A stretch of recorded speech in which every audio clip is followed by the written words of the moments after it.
მოგესალმებით. თქვენს წინაშეა მე-19 საუკუნის ტიპური იმერელი გლეხის ოდასახლის დარბაზული ოთახის რეკონსტრუქცია. ეს არის გლეხის ოჯახის მთავარი საცხოვრისი, სადაც მათი ყოველდღიური ცხოვრება მიმდინარეობდა. დააკვირდით ოთახის ატმოსფეროს.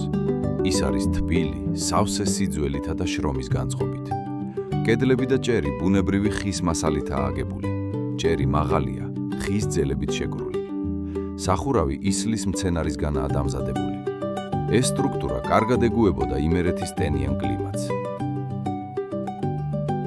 ოთახის გული არის ღია ცეცხლის კერა.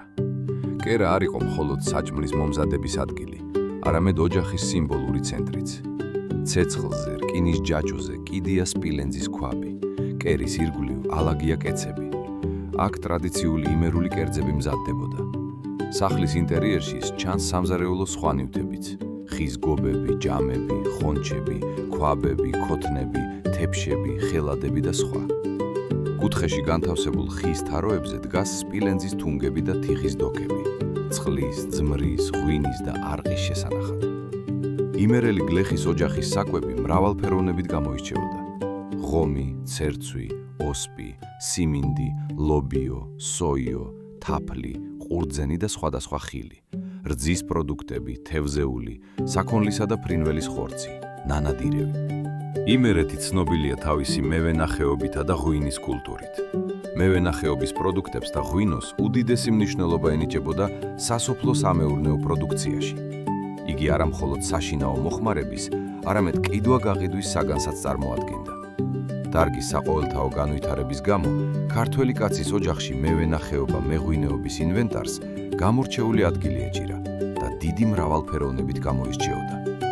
ესენია: საწნახლები, ხორგოები, ქვევრები, კოკები, ჩაფები, ორშიმოები, ხრიკები, ფიალები, თასები, კათხები, კანწები, ჭინჭილები და სხვა. ღვინის მოვლა და დაგემოვნება ოჯახის ყოველდღიური რიტუალის ნაწილი იყო.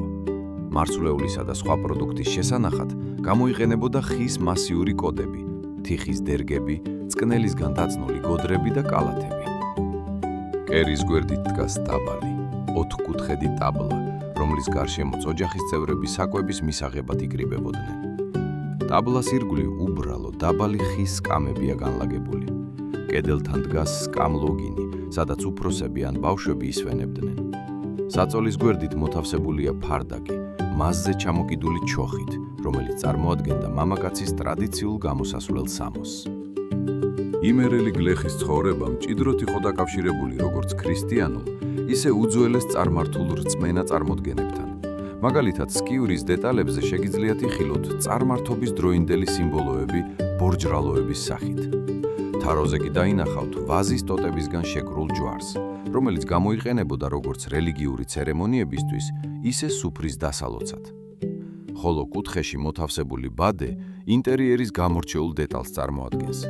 მას არა მხოლოდ სათევზაო დანიშნულება ჰქონდა, არამედ ძველი რწმენით ავისულების დასაჭერადაც გამოიყენებოდა, რითაც იგი ოჯახს ბოროტი ძალებისგან იცავდა.